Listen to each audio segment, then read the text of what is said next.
안녕하십니까. 금요일 아침 여수 MBC 뉴스투데이입니다. 화물연대 총파업 보름째인 어제 정부가 철강과 석유화학 분야를 대상으로도 업무 개시 명령을 내렸습니다. 두 업종이 밀집한 광양제철소와 여수산단 물류 흐름도 점점 나아지고 있습니다. 유민호 기자입니다. 포스코 광양제철소 안으로 화물차들이 줄지어 들어갑니다. 둥글게 말린 철강 제품을 싣고 게이트를 빠져나간 뒤 전국으로 흩어집니다. 화물연대 총파업으로 하루 평균 17,000톤씩 출하가 밀렸다가 최근 육로 운송이 다시 시작됐습니다. 철강 제품 반출량은 파업 이전의 절반 수준으로 올라왔습니다. 철강과 함께 업무 개시 명령이 내려진 석유화학 물류 숨통도 조금씩 트이고 있습니다. 각종 유류 제품과 가스 등을 수송하는 탱크로리 차량이 여수산단 출하장을 드나듭니다. 어디로 가시는 길이세요? 대전 갑니다. 수송이 빨리 돼갖고 빨리 풀린 거 좋죠. GS칼텍스는 하루 60대 정도였던 탱크로리 출하를 3배 넘게 끌어올렸고 LG화학도 평소 절반 수준을 회복했습니다. 화물연대 전남본부는 여수와 광양 일부 거점을 중심으로 파업을 이어가고 있습니다. 다만 파업이 2주 넘게 길어지는 데다 정부의 강경한 기조가 꺾이지 않다 보니 동력을 차츰 잃어가는 상황입니다. 부담 가는 사람들은 많겠죠. 집행부에서 하자고 하면 끝까지 할 거고. 어쨌든 이게 뭐 이렇게 넘어가서는 살 수가 없는 상황이니까. 또 안전운임제 3년 연장 등 중재안을 두고 국회 논의가 이뤄질 것으로 보여 전남 농부 지역 물류 회복세는 주말을 지나며 더 뚜렷해질 전망입니다. MBC 뉴스 유민호입니다. 여수시가 돌산 소미산 대관람차 사업에 대해 최종 입안 제한을 받지 않기로 결정했습니다. 여수시는 주식회사 공감이 신청한 돌산읍 소미산 일원의 대관람차와 곤도라 시설이 포함된 근린공원 조성사업 계획 입안 제한에 대해 도시관리계획위원회를 개최하는 등 검토를 실시한 결과 입안 제한을 받지 않기로 최종 결정했습니다. 시는 소미산 일원에 대한 근린공원 조성 사업 계획이 관련 법에 따른 공원 입지와 목적성, 도시기본계획 등에 충족하지 못했기 때문이라고 입안 제한 미반영 사유를 밝혔습니다. 주식회사 공감은 여수시의 보수적인 관광 행정에 대해 강한 유감을 표시하면서 향후 구체적인 대응 방안을 수기 중이라는 입장을 밝혔습니다. 광양 성황스포츠센터 수영장이 다음 달 3일 문을 엽니다. 국비 60억 원을 포함해 222억 원이 투입된 성황스포츠센터 수영장은 50m 레인 10개와 유아풀 449석의 관람석 등을 갖추고 있습니다. 광양시는 오는 12일부터 16일까지 온라인을 통해 수강생을 모집한 뒤 19일 추첨을 통해 회원을 선발하고 1월 한 달 동안 이용료를 50% 감면할 계획입니다. 2023 순천만국제정원박람회가 100여일 앞으로 다가오면서 박람회 이후 사후 활용 계획에 대한 관심이 커지고 있습니다. 순천시와 조직위는 내년 10월 박람회 폐막 시기에 맞춰 구체적인 사후 활용 구상을 발표하기로 하고 최근 전문기관에 맡겨 연구 용역에 착수했습니다. 최우식 기자가 보도합니다. 순천시와 정원박람회 조직위원회가 내년 10월 말 납품받을 계획으로 용역비 1억 8천만 원을 들여 사후 활용 계획 수립 연구 용역을 발주했습니다. 주요 내용은 시설 사후 활용과 정원도시, 후방산업 육성 등 중장기 발전 방안이지만 시 공간적 배경은 도시 전체, 향후 10년마다 박람회 정례화 등 방대하고 미래지향적인 그림을 그리게 됩니다. 그래서 대한민국의 1호 국가정원이 순천 국가정원이었다면 이제는 대한민국의 1호 정원도시가 순천이 되겠다라는 그런 꿈을 꾸고 있는 겁니다. 10년 만에 다시 열리는 박람회가 그린광장과 그린아일랜드, 어싱길, 가든스테이, 정원체험선과 유리온실 미래정원 등 완전히 달라진 모습을 선보이고 박람회장도 도심으로 크게 확장되는 만큼 지속 가능하고 실현 가능한 사후 활용이 핵심입니다. 특히 이번 용역은 관 주도에서 벗어나기 위해 각계각층을 대상으로 의견 수렴의 범위와 횟수를 대폭 늘렸습니다.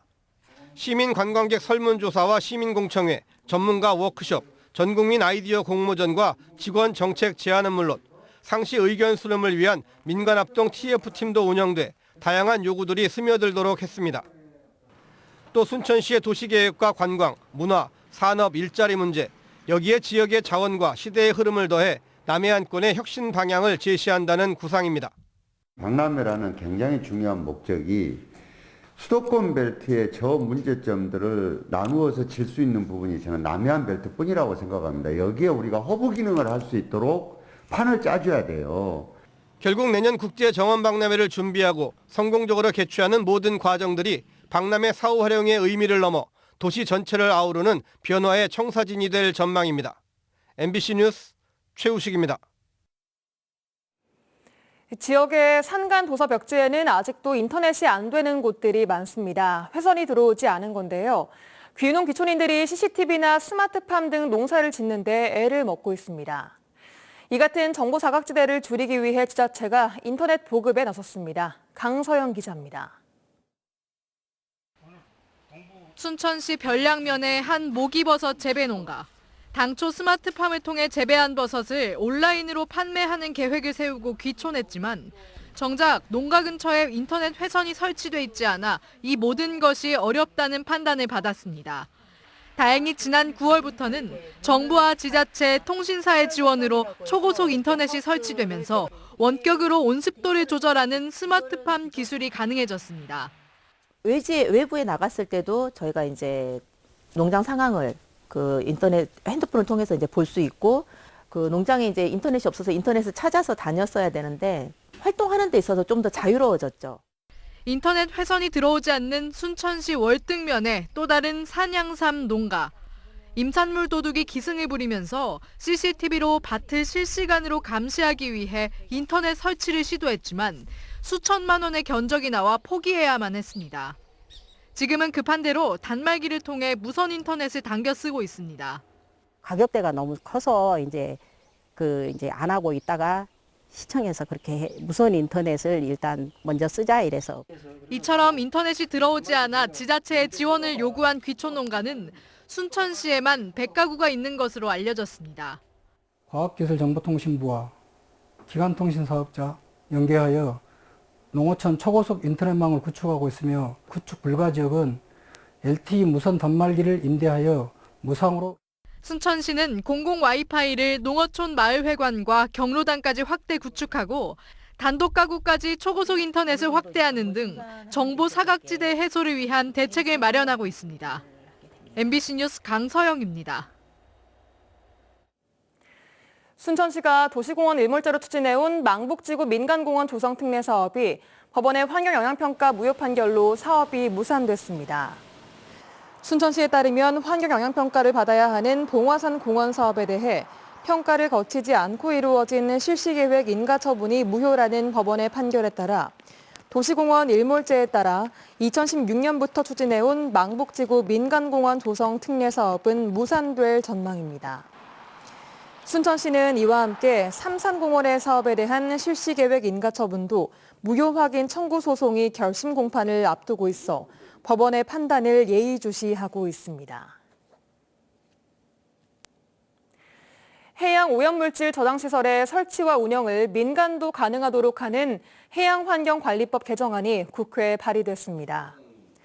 개정안을 대표 발의한 더불어민주당 주철현 의원은 해양 오염물질 발생량보다 저장시설 용량이 턱없이 부족하다며 해양 오염 사고 발생 시 방제 지연이 있을 수 있다고 지적했습니다. 이어 민간업체의 전문성을 활용해 효율적으로 오염물질을 처리해야 한다고 밝혔습니다. 현행법에는 해양환경공단 해양오염물질 저장시설을 설치 운영할 수 있도록 되어 있습니다. 바닷물을 담수로 바꾸는 이동식 해수담수와 선박이 서남의 섬 지역에 투입됐지만 섬 마을에 충분한 양의 물이 공급되지 못하고 있습니다. 해수 담수와 선박의 담수 생산 능력에 비해서 공급량이 절반에도 미치지 못하고 있는데요. 그 이유가 무엇인지 양정은 기자가 취재했습니다. 완도항에 배치됐던 해수담수와 선박 드림주호의 일일 담수 생산량은 300톤. 하지만 제한급수 중인 완도 소환도에는 하루에 120톤만 공급되고 있습니다. 철부선을 이용해 1회당 실어 나를 수 있는 물의 양은 60톤. 하지만 드림주호가 있는 곳은 소환도에서 배로 2시간 떨어져 있는 완도항. 거리가 멀기 때문에 철부선은 하루에 2차례만 운항하다 보니 드림조어에서 생산된 모든 담수가 섬에 공급되지는 못하고 있습니다. 이 완도까지 배가 와가지고도 현재 이 소안에 오지를 못하고 완도읍에서 그렇게 한다는 것은 정말로 그림의 떡입니다. 당초 소안도 인근 해상에 정박할 예정이었지만 양식장이 많은 데다 수심도 낮아 드림조어는 결국 완도항에 정박할 수밖에 없었습니다. 섬마을 물 공급량도 줄어든 데다 운송 비용도 큰 부담이 되고 있습니다. 드림조어에서 나온 담수를 소안도까지 운송하는 데 드는 비용은 하루 940만 원에 달합니다. 완도 소안도에 5일 동안 담수를 공급했던 드림조어는 정비 등을 위해 목포로 철수한 상황. 환경부와 완도군은 담수 운반 횟수를 늘릴 수 있는 소안도 인근 새로운 정박 지점 등을 알아보고 있습니다. 소안면 인근 해역을 탐색을 해서 양식장이 없는 곳으로 정박지를 이동해서 효율성을 높일 계획으로 있습니다. 한편 완도군은 제한급수 중인 6개 섬마을에 물을 운송하기 위한 비용으로 특별교부세 100억여 원을 행정안전부에 요청했습니다. MBC 뉴스 양정은입니다. 광양시가 시 출연기관인 사랑나눔 복지재단 감사에 착수했습니다.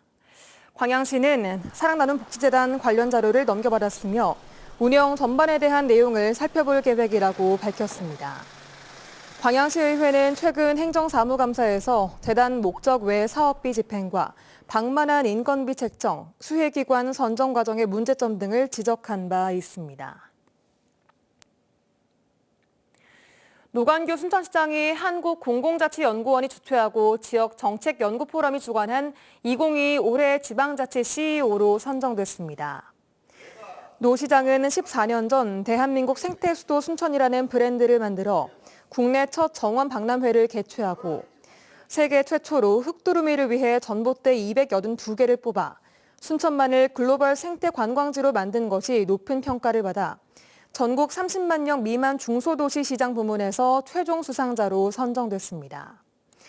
올해 지방자치 CEO는 사단법인 한국공공자치연구원이 지난 2012년부터 지방자치 행정에 탁월한 성과를 거둔 자치단체 장에게 수여하고 있습니다.